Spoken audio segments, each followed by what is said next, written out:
Baiklah, bismillahirrahmanirrahim. Assalamualaikum warahmatullahi wabarakatuh. Waalaikumsalam warahmatullahi wabarakatuh. Gimana kabarnya, sehat? Sehat. Oke, sebelumnya Berita mau mengucapkan terima kasih pada Anda semuanya karena sudah meluangkan waktu untuk mengikuti kegiatan bimbingan kelompok kita pada hari ini. Baiklah Anda semuanya, sebelum kita mulai kegiatan kita, alangkah baiknya kita berdoa dulu agar berjalan dengan lancar. Siapa yang bisa bantu Berita? Oke, Aska, silakan Kak. Baik teman-teman semua, sebelum bimbingan kelompok ini dimulai, alangkah baiknya kita berdoa menurut kepercayaan masing-masing. Berdoa mulai.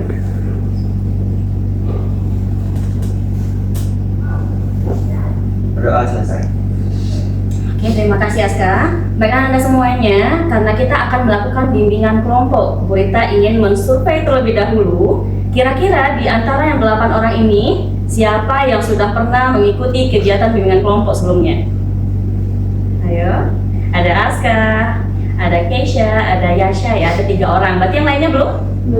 Belum. Oke, kita tanya ya sama teman-teman kita yang sudah. Kira-kira yang sudah 3 orang ini siapa yang mau menyampaikan apa itu bimbingan kelompok? Siapa duluan? Aska, silakan Kak.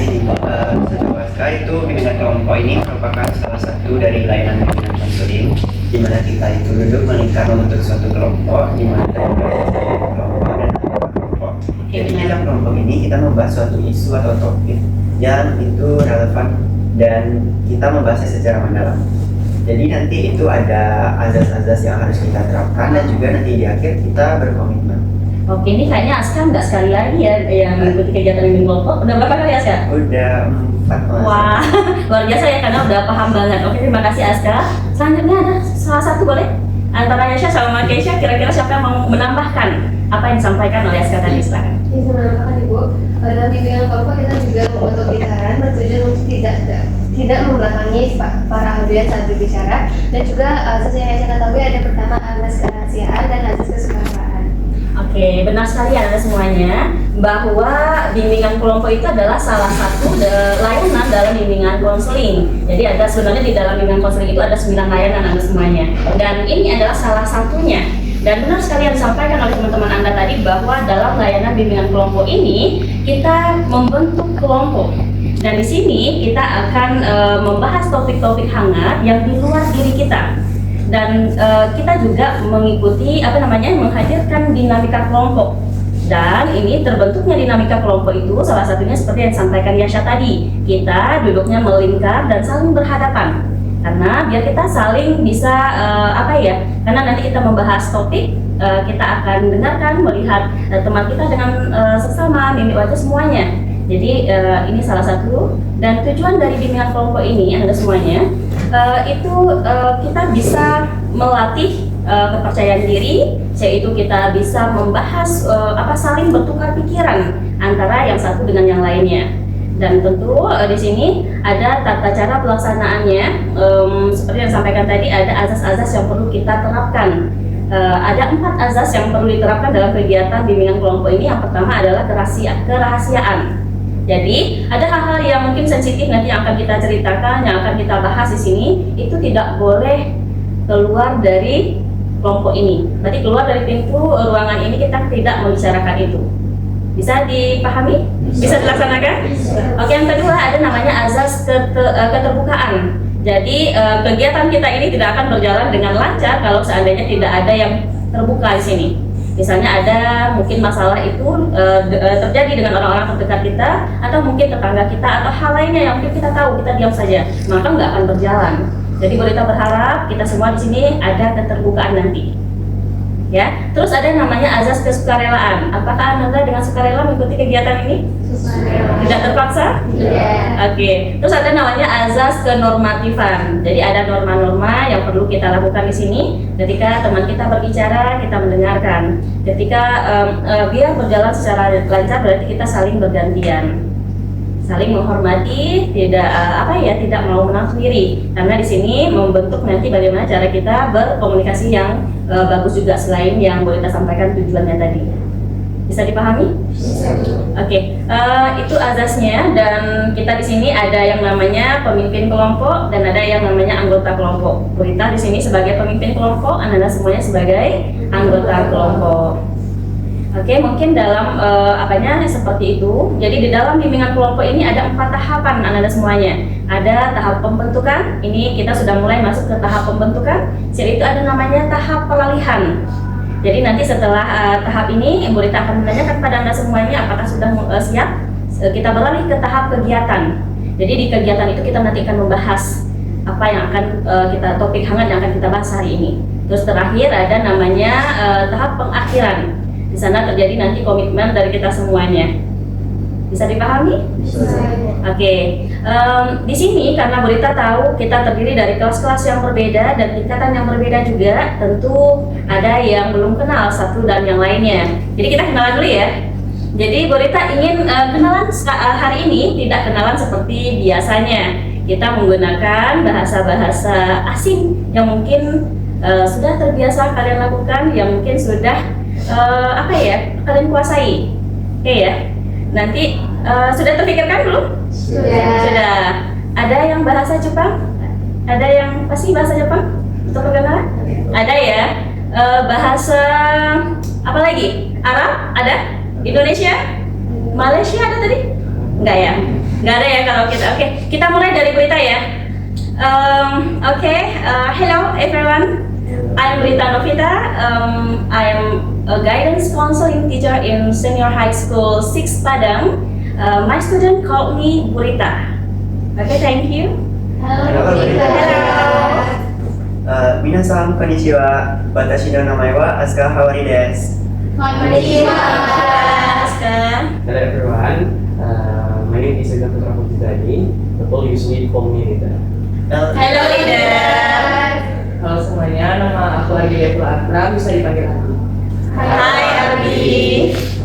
Hello everyone, my full name is Fernando Areva, you can call me Nando. I am a student senior high school Masih. Okay. Hello, Nando. Next. Marhaban, ismi Ahmad Fauzi wa ismu Mushraf Fauzi. Marhaban, Fauzi. Okay, next. 你好，我叫 Kisha 的，你叫我Maskar 的，也可以叫我 Kisha。 好。Okay, next. 안녕하세요. 저는 로보틱 패션입니다. 안녕하세요. Next. 안녕하세요. 저는 나야라 아비라키입니다. 안녕하세요. Next. Bonjour, mon nom est Anissa Mahazardi. Bonjour. Oke, luar biasa ya anak semuanya. Baiklah anak semuanya, Bu Rita ingin kita lebih akrab lagi karena mungkin yang kita bahas ini hari ini kita akan membahas topik tugas. Mohon maaf sebelumnya Bu Rita tadi belum menyebutkan ya bahwa di dalam bimbingan kelompok itu ada 2 topik. Ada namanya topik tugas dan yang kedua ada namanya topik bebas. Kalau topik tugas berarti PK-nya atau pemimpin kelompok sudah menyiapkan menyiapkan topik itu untuk kita bahas hari ini. Sedangkan topik bebas itu setiap anggota kelompok itu mengumumkakan satu topik yang dia ingin ungkapkan. Nanti baru berdasarkan kesepakatan bersama baru dipilih satu topik yang akan dibahas. Namun hari ini kita akan membahas tentang topik bebas. Ya, menjelang ke sana, Bu Rita ingin kita lebih akrab lagi. Tadi sudah memperkenalkan diri. Di dalam bimbingan kelompok ini sering ada ya games jitunya, yaitu namanya rangkaian nama. Oke, rangkaian nama ini sebenarnya karena tadi sudah perkenalan, berarti Bu Rita yakin kalian sudah kenal ya, sudah tahu. Kita bikin sedikit lebih susah lagi agar lebih fokus. Berarti bisa kita beralih ke tahap kegiatan nanti. Kira-kira apa bagusnya? Boleh mungkin hobi kalian, cita-citanya, atau tanggal lahir barangkali. Oke, mau tanggal lahir? Tanggal saja, bulan dan tahun atau bagaimana? Tanggal dan bulan. Oke, mau sebelah kanan berita atau sebelah kiri berita? Kanan. Atau sweet dulu? Oke, silakan. Pakai sweet Jepang kayaknya. Jepang dulu ya. Oke, silakan. Silakan. 3 aja. Oke. Berarti yang mana? Aja. Berarti Nando fokus ya. Aska fokus. Kita mulai dari Bu Rita, nanti sebelah kiri Bu Rita sampai selanjutnya yang terakhir ya. Oke, Bu Rita tanggal 3 Maret. Ibu Rita 3 Maret, Aca 2 Juli. Ibu Rita 3 Maret, Aca 2 Juli, Naya 4 Desember. Ibu Rita 3 Maret, Aca 2 Juli, Naya 4 Desember, Yasha 7 Februari. Ibu Rita 3 Maret, Aca 2 Juli, Naya 4 Desember, Yasha 7 Februari, Kesha 29 Januari. Oke. Ibu Rita 3 Maret, Aca 2 Juli, Kak Naya 4 Desember, Kak Yasha 7 Februari, Kak Kesha 29 Januari, Fauzi 4 Juli. Oke. Ibu Rita 3 Maret, Aca 2 Juli, Kak Naya 4 Desember, Kak Yasya 7 Februari, Kak Kisya 29 Januari, Oke. Ahmad Fauzi 4 Juli, dan 16 September. 16 September. Ibu Oke. Rita 3 Maret, Anissa 2 Juli, Kak Raya 4 Desember, Kak Yasa 7 Februari, Kak Keisha 29 Januari, Fauzi 4 Juli, Nando 16 September, Albi 4 April. Bu Rita 3 Maret, Aca 2 Juli, Naya 4 Desember, Yasha 7 Februari, Keisha 29 Januari, Fauzi 4 Juli, Nando 16 September, Albi 4 April, Lida 2 Januari. Wah. Terakhir nih. Bu Rita 3 Maret, Oke. Aca 2 Juli, Naya 4 Desember, Yasha 7 Februari, Kesha 29 Januari, Fauzi 4 Juli, Nando 16 September, Arbi 4 April, Lido 2 Januari, Aska 12 Januari. Oke, luar biasa ya. Semuanya fokus. Baiklah Anda semuanya, apakah kita bisa masuk ke tahap berikutnya? Bisa. Bisa ya. Ada yang mau ditanyakan mengenai bimbingan kelompok sebelum kita mulai? Tidak? Sudah paham semuanya? Sudah. Oke, baiklah. Hari ini Bu Rita sebenarnya sudah menyiapkan menyiapkan topik hangat yang kasusnya baru-baru ini terjadi di negeri tercinta ini, yaitu Bu Rita mengambil topiknya tentang izin ya, yaitu tentang kekerasan dalam pacaran saat cinta berubah menjadi luka. Ada yang tahu nggak kasusnya? Pernah dengar? Kekerasan dalam pacaran yang terjadi di Bandung. Oke, sebelum kita bahas ke kasusnya, menurut Anda apa itu kekerasan dalam pacaran? Oke, silakan Kesha. Kekerasan dalam pacaran itu adalah tindakan yang dilakukan dalam suatu hubungan yang sama-sama kita tahu pacaran atau terikat janji, di mana salah satunya menjadi korban dan pelaku. Sang pelaku memberikan tindakan-tindakan yang dapat membuat luka, baik luka batin maupun fisik dari korbannya. Oke, terima kasih Kesha. Ada lagi? Apa itu kekerasan dalam pacaran? Oke, Naya, silakan Naya. Kekerasan dalam pacaran itu misalnya dia di dalam suatu hubungan, Bu, itu seperti yang dibilang Kesha, ada korban dan pelakunya, dan tentunya korbannya itu akan mendapatkan dampak buruk dari sang pelaku, baik itu kekerasan fisik atau psikisnya. Ya. Oke, benar sekali yang disampaikan teman Anda bahwa hari ini banyak remaja-remaja yang menjadi kekerasan dalam pacaran. Bahkan mungkin kalau korbannya mungkin kebanyakan wanita, tapi tidak menutup kemungkinan juga terjadi pada pria. Jadi Anda semuanya, kira-kira menurut Anda apa yang menyebabkan terjadinya kekerasan dalam pacaran ini? Oke, Nando silakan. Terjadinya kekerasan terhadap pasangan itu pertama terikat karena janji seseorang. Mungkin si korban menjadi lebih percaya akan kata-kata yang diberikan.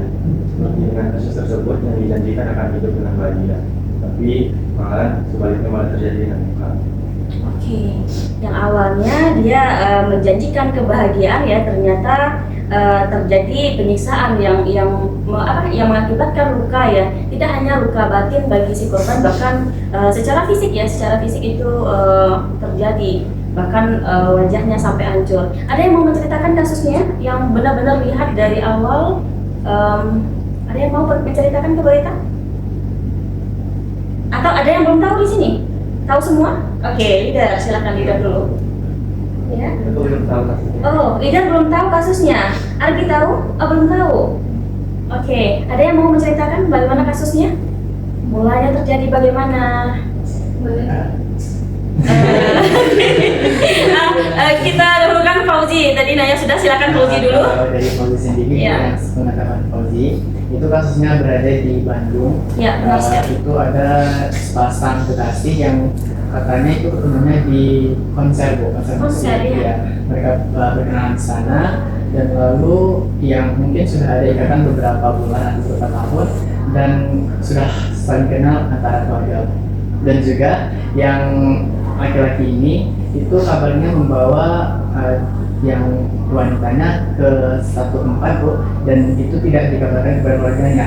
Ketika keluarganya mencoba untuk mencari dan menghubungi si wanita, namun tidak ada akses, Bu. Tapi ada tiba-tiba waktu itu masuk pesan dari si wanita kalau bahwasannya dia baik-baik saja. Tapi selama itu berlangsung, Bu, katanya juga yang keluarga juga sudah mencari ke tempat kerja, mencari di mana dia terakhir ada, namun nggak ada kabar apa.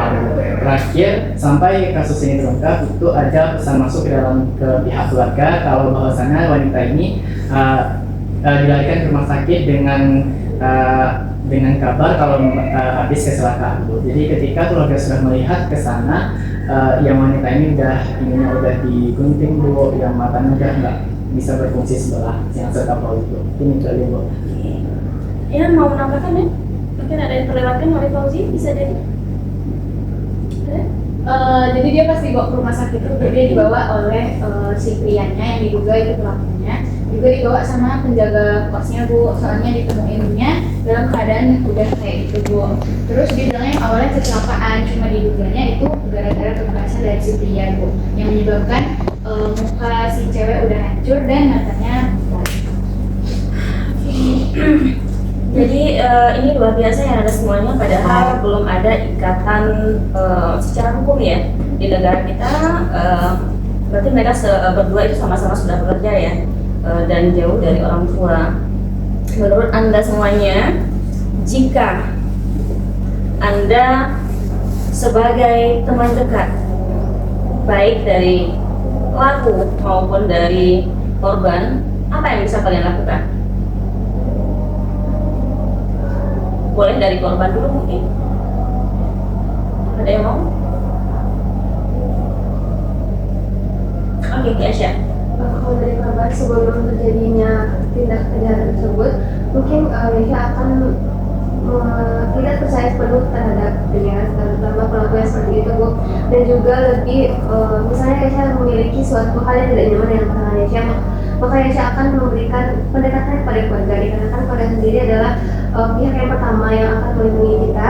Dan juga Aisyah, kalau misalnya sudah merasakan hal yang tidak wajar seperti ancaman, apalagi sudah kekerasan fisik, maka Aisyah ingin melaporkan kepada pihak yang berwenang. Satu hal yang perlu kita garis bawahi, ketika kita sudah tersakiti, jangan pernah diam dengan rasa sakit itu. Kita harus berani, walaupun mungkin banyak kata-kata ya, saya kan juga melakukan, saya kan juga mengiyakan di awal. Tidak, ketika Anda berani, benar yang disampaikan di Aisyah, ketika kita sudah terjadi sesuatu yang mungkin membahayakan diri kita, silakan berbicara dengan orang-orang terdekat kita. Kalau Anda siswa, mungkin berbicara dengan guru BK, berbicara dengan guru-guru yang Anda percaya, berbicara dengan teman-teman yang dapat Anda percaya juga. Oke, ada lagi? Kalau seandainya Anda di posisi itu, Anda atau mungkin Anda teman dari korban, atau mungkin Anda pelakunya, silakan.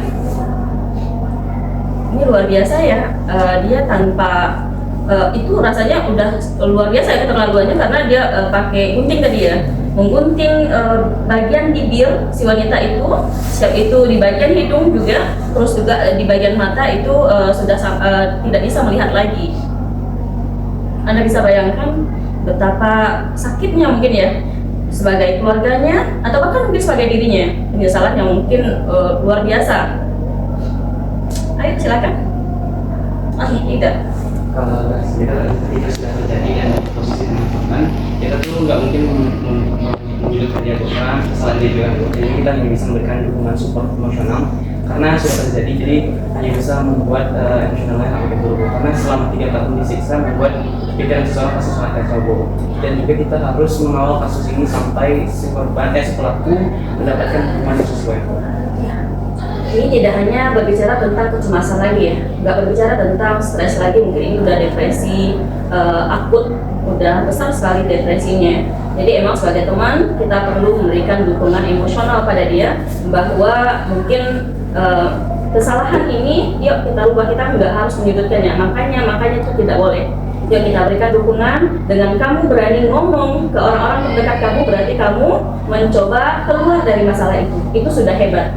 Kamu sudah hebat sejauh ini, 3 tahun ini, kamu sudah berani ngomong hari ini, itu kamu sudah hebat.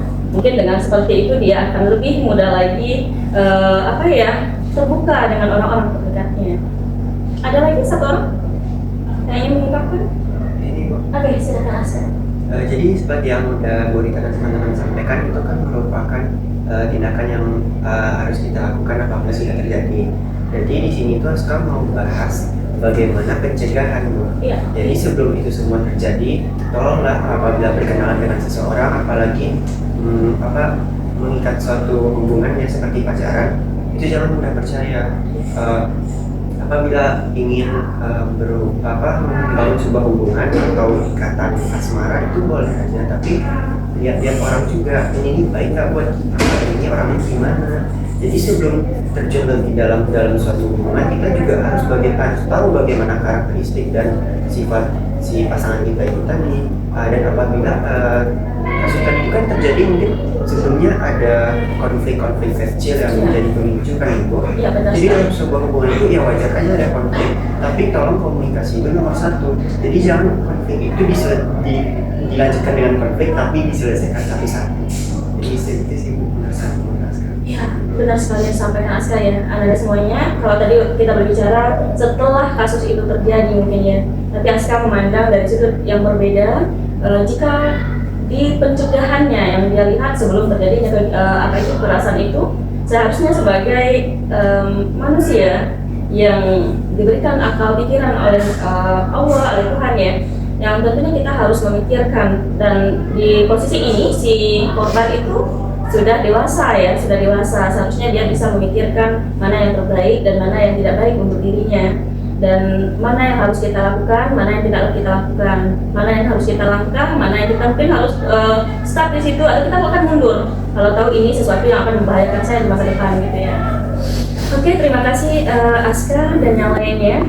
Anda semuanya, karena hari ini mungkin itu terjadi pada orang lain yang kita lihat hari ini ya, itu tidak menutup kemungkinan bisa jadi terjadi pada keluarga kita, orang-orang terdekat kita, orang-orang tersayang kita, bahkan mungkin diri kita. Bagaimana sebagai remaja yang ingin punya masa depan yang cerah, membahagiakan ibunda, ingin menjadi orang-orang yang terhebat, terbaik, dan membanggakan nanti, apa yang harus kalian lakukan kira-kira sesuai dengan kasus kita ini? Abi. Mungkin yang bisa kita lakukan yaitu kenalilah dulu orang yang ingin kita untuk menjaga hubungan tersebut dan berpikir sebelum bertindak. Kondisi itu. Emang harus berpikir dulu sebelum bertindak lebih lanjut ya. Ada lagi? Oke, Nando. Buat masalah kasus ini sebagai pelajar yang masih duduk di bangku SMA, karena di sana tertulis yang saya 3 tahun, sebaiknya tidak dibolehkan dulu untuk tindakan pacaran yang terlalu dalam, karena kita sebagai pelajar masih melanjutkan yang namanya pendidikan. Karena orang tua juga berharap kita sebagai anak menjadi sukses. Jangan kita hancur dengan salah satu pasangan yang belum tentu bisa diberi apa-apa untuk kita di masa depan nanti. Oke, benar sekali Nando. Bu ini maksudnya ya, kita sebenarnya setiap agama sudah mengajak ya, kita yakin agama manapun itu tidak ada yang membolehkan berpacaran ya. Yang dibolehkan itu adalah menikah ya. Makanya mungkin sebagai kaum muda, orang-orang yang terpelajar, kalau bisa hindari kata si Nando tadi ya, karena belum tentu orang itu bisa membahagiakan kita mungkin secara fisik, secara psikologisnya, bahkan mungkin menjadi seseorang yang membahayakan hidup kita, membahayakan masa depan kita, dan merugikan keluarga kita. Oke, ada lagi? Naya, silakan Naya. Menurut Naya juga keterbukaan kepada keluarga itu penting anak Bu. Dari sekarang kita tuh harus jalin hubungan yang baik kepada orang tua kita, dan nantinya kalau kita mendapatkan masalah itu yang pertama kali kita kasih tahu adalah orang tua kita yang pastinya bakal selalu menolong kita. Oke, benar. Silakan terbuka Anda semuanya. Menjadi orang introvert itu sangat-sangat tidak menyenangkan sebenarnya. Kalau hari ini di antara kita ada yang mungkin para introvert, yuk keluar. Ada hal-hal yang perlu kita komunikasikan. Ada hal-hal penting yang perlu kita bahas. Ada hal-hal penting yang mungkin nanti akan membuat kita tertatih-tatih ya kalau seandainya tidak diselesaikan dengan cepat. Oke, terima kasih. Ada lagi? Silakan. Menurut Anissa sendiri Bu, tentunya sebelum kita memulai hubungan dengan seseorang, alangkah baiknya kita mencari tahu dulu asal-usulnya ya, asal-usulnya, bagaimana sifatnya, baik terus dengan siapa saja dia bergaul Bu, supaya kita kedepannya tidak merasa dirugikan Bu. Oke, benar. Jadi tidak hanya asal-asalan ya, misalnya kayak yang diceritakan oleh Fauzi tadi, ketemu di konser, saya itu mungkin melihat oh ternyata dia ganteng ya, dia cantik ya, ternyata rasanya nyaman. Rasanya kenyamanan itu tidak bisa dibentuk dengan beberapa jam saja ya, itu perlu penelusuran yang lebih jauh. Ini asal usulnya si pria ini bagaimana? Apakah keluarga dia di lingkungan yang keluarga yang baik atau tidak? Atau mungkin harus lebih jauh lagi, pendidikannya bagaimana? Jadi kita harus harus lebih apa lagi terhadap diri kita. Oke, Anda semuanya terima kasih yang sudah memberikan pendapat untuk kasus ini. Kita ingin tahu bagaimana komitmen kita. Mungkin kita ingin dari 3 hal, karena mungkin kita yakin ya pelaku ini bisa jadi juga akan menjadi korban juga kalau kita tidak pulihkan dengan cepat ya. Kita ingin mendengar pendapat Anda semuanya, bagaimana langkah kita yang akan kita lakukan jika kita jadi korban, kita jadi pelaku, dan orang terdekat. Ada yang mau? Silakan. Keisha mau berbeda dari sisi pelaku ya Bu, karena menurut Keisha banyak juga yang berpendapat bahwa beberapa orang itu memiliki mindset bahwa orang terdekat itu pantas sebagai kita untuk meluapkan emosinya. Padahal itu bukan hal yang benar Bu. Kita harus bisa mengontrol emosi kita. Memang benar orang terdekat kita mungkin kadang mengerti perasaan kita, tapi tidak selalu kita harus meluapkannya pada orang terdekat kita, baik keluarga maupun masyarakat. Benar ya, anak-anak semuanya. Kadang mungkin sebagai ibu ya, kan dia anak saya gitu ya, jadi saya berhak untuk marah sama dia. Atau kan dia mama saya, nggak apa-apa kalau saya marah, biar mama tahu kalau saya lagi marah gitu ya.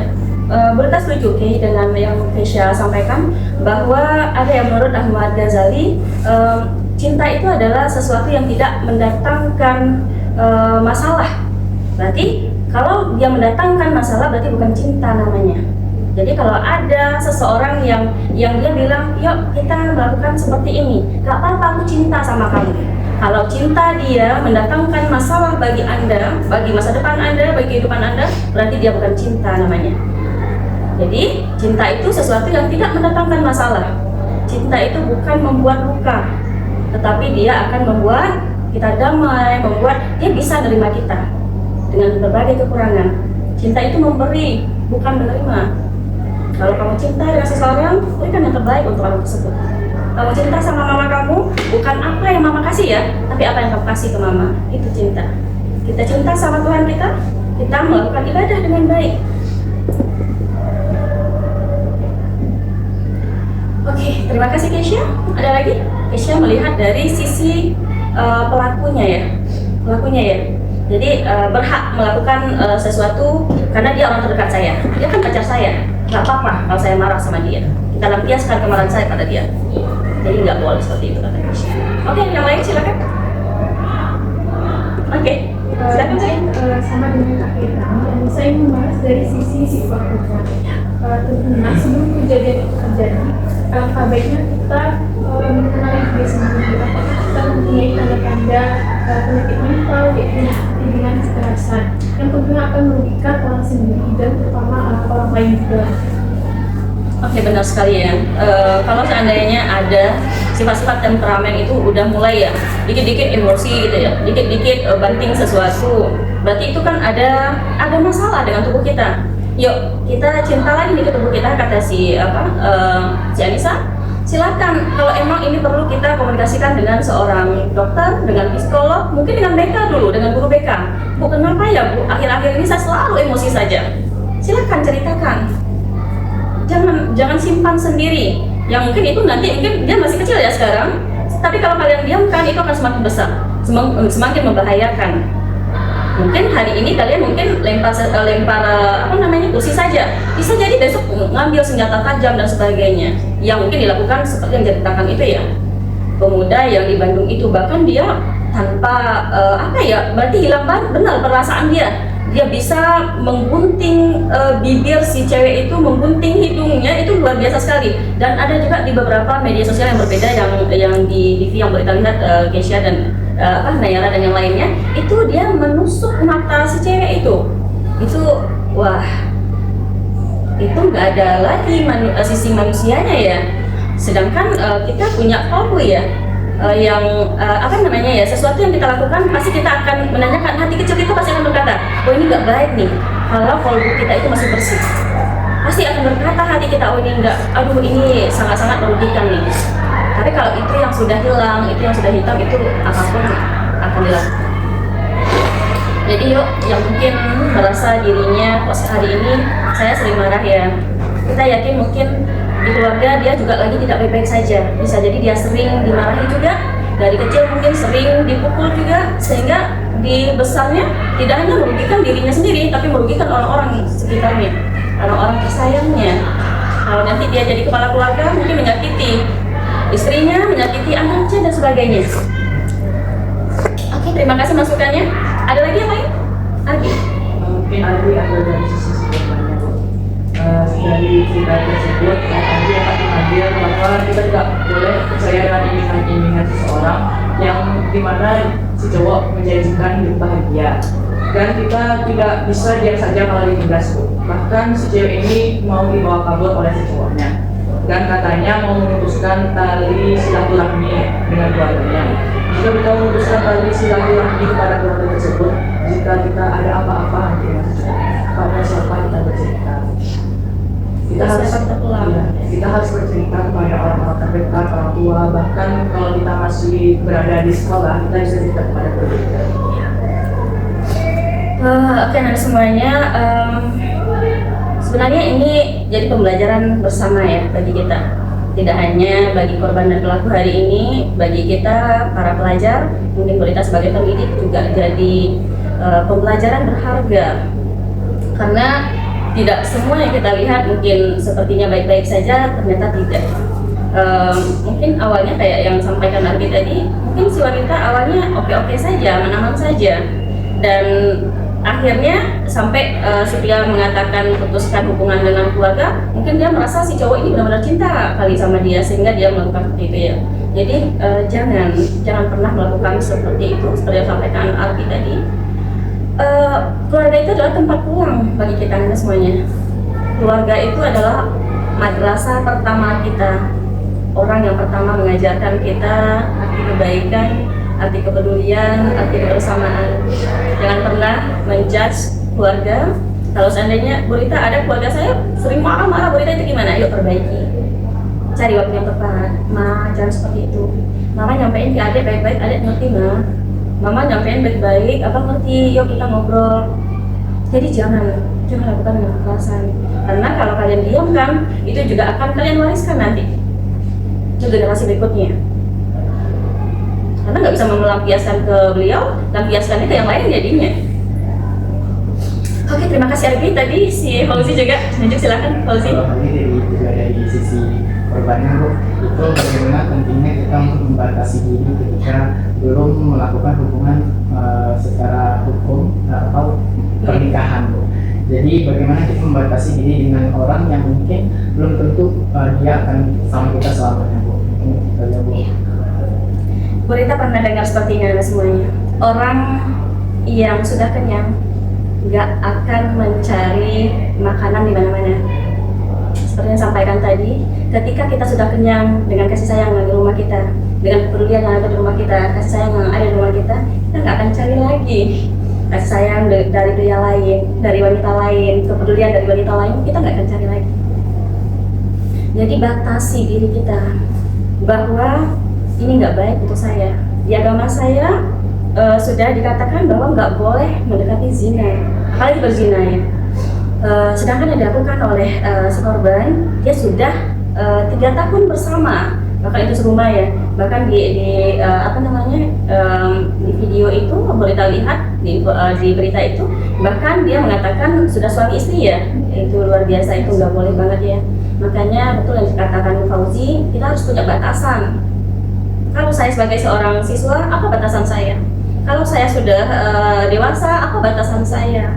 Kalau di dalam keluarga saya aturannya seperti ini, dalam agama saya aturannya seperti ini, di sekolah saya aturannya seperti ini. Sebenarnya aturan dimanapun kita berada ya, itu sudah mengikat kita untuk menjadi pribadi atau manusia yang lebih baik. Karena yang tanpa aturan itu hanya hewan. Mereka nggak punya aturan. Mereka mau bergaul dengan anak dengan ayahnya, dengan ibunya, dengan sesama saudaranya, atau mungkin sesuatu yang mungkin menjijikkan misalnya ya, dia makan lagi kotorannya, itu yang ada itu tuh hewan, bukan kita manusia gitu. Jadi yuk sama-sama kita tahu aturan semuanya, apa aturan di keluarga saya, aturan di masyarakat, aturan di sekolah, aturan di agama kita lakukan. Ada batasan. Oke, terakhir anak-anak semuanya, boleh tak ingin ada komitmen dari kita. Silakan setiap kita menyatakan komitmen tentang kasus ini. Mulai dari berita dulu, terus lanjut ke sebelah kanan berita sampai di akhir sebelah kiri berita. Saya akan dengan tegas mengatakan tidak untuk setiap kekerasan, karena kekerasan akan menimbulkan luka mendalam bagi siapapun. Saya akan berusaha untuk membangun hubungan yang sehat pada tiap ini. Saya tidak akan mempercaya pada orang yang mungkin belum saya kenal. Jangan mudah percaya kepada orang yang belum kita kenal, karena orang yang dekat dengan kita belum tentu kita bisa percaya. Oke. Saya lebih waspada dengan siapapun, baik dalam pacaran maupun suami istri, karena yang sudah cinta tidak akan pernah memberikan luka. Terima kasih Fauzi. Saya akan membatasi diri saya sesuai dengan kondisi saya saat ini. Terima kasih Kisha. Saya akan mengenali diri saya dan mengontrol emosi lebih baik. Terima kasih Kisha. Lanjut. Saya akan menjadi orang yang mendahulukan komunikasi terhadap orang lain apabila terjadinya ancaman ataupun suatu hal yang tidak sesuai dengan apa yang harusnya terjadi. Terima kasih Yasha. Saya akan berani terbuka kepada orang-orang terdekat saya tentang hal yang tidak saya sukai. Terima kasih. Saya akan memberikan keputusan diri saya baik kepada orang dekat maupun tidak. Oke, terima kasih anak semuanya. Mudah-mudahan kita bisa berkomitmen ya dengan apa yang kita ucapkan tadi, menjadi orang pertama yang memutus rantai kekerasan, terutama di diri kita, di keluarga kita, di orang-orang terdekat kita. Terus kita sudah sampai di tahap akhir anak semuanya, yaitu kesimpulan. Mereka ingin ada satu orang perempuan, satu orang laki-laki menyimpulkan. Silakan. Bagaimana yang anda rasakan kegiatan bimbingan kelompok hari ini? Siapa yang mau? Oke, silakan Yasha. Pada bimbingan kelompok kali ini Aisyah menjadi orang yang rajin terbuka dan juga orang yang lebih memiliki penambahan wawasan, bertambah wawasan Aisyah akan pentingnya berkomunikasi, pentingnya kita untuk menjadi orang yang peduli terhadap orang sekitar, menjadi orang yang memiliki batasan diri, ingat akan batasan diri terhadap orang lain, dan juga menjadi orang yang ingat bahwa kita tidak bisa percaya 100% terhadap orang lain. Terima kasih Yasha. Yang laki-laki, silakan siapa yang mau mewakili? Apa yang dirasakan? Pada bimbingan kelompok ini kita merasakan bahwa bimbingan kelompok ini sangat penting bagi kita, karena bimbingan kelompok ini kita sangat terbuka atas kasus yang telah terjadi, Dan sebagai seorang remaja yang akan hidup lama, yang akan meneruskan generasi, kita harus sadar bahwa kasus-kasus yang seperti ini tidak boleh disebarkan dan tidak boleh terulang lagi. Maka dari itu, bimbingan kelompok ini sangat berguna dalam proses mencegah maupun kita dalam mengetahui apa saja ancaman-ancaman yang akan terjadi. Oke, terima kasih ya Syah Leader. Seperti yang kalian sampaikan, mudah-mudahan ini bermanfaat bagi kalian dan bisa kita terapkan juga di lingkungan terdekat kita, terutama diri dan keluarga kita. Mudah-mudahan terhindar dari kekerasan ini. Oke, jika seandainya ada kegiatan bimbingan kelompok lagi, kalian mau ikut? Bersedia? Oke. Terima kasih. Sebelum kita tutup, Bu Rita punya yel-yel untuk kita semua, untuk lebih semangat untuk penutupannya. Kalau Bu Rita bilang Bimkel intelektual semangsik, semuanya bilang cerdas, kreatif, dan apa bagusnya? Cerdas, kreatif, cerdas, kritis, kreatif. Kita mulai ya. Ya, 1, 2, 3. Aduh, lupa lagi. Oke, Bimkel intelektual semangsik, cerdas, kritis, kreatif. Oke, luar biasa, tepuk tangan untuk kita semuanya. Terima kasih atas partisipasi aktif dari semuanya. Boleh kita lihat semuanya berbicara, tidak ada yang diam. Alhamdulillah, berarti kegiatan kita berjalan dengan lancar. Untuk kita tutup kali ini, sebelum kita tutup, Berita ingin ada yang memimpin doa. Silakan, siapa yang bisa? Abi, silakan. Baiklah semuanya, sebelum kita mengakhiri kegiatan ini, alangkah baiknya kita berdoa terlebih dahulu sesuai kepercayaan masing-masing. Berdoa mulai.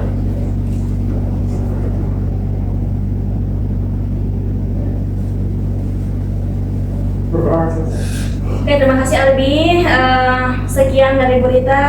Terima kasih untuk semuanya. Berita akhiri. Wabillahi taufiq wal hidayah. Wassalamualaikum warahmatullahi wabarakatuh. Waalaikumsalam warahmatullahi wabarakatuh.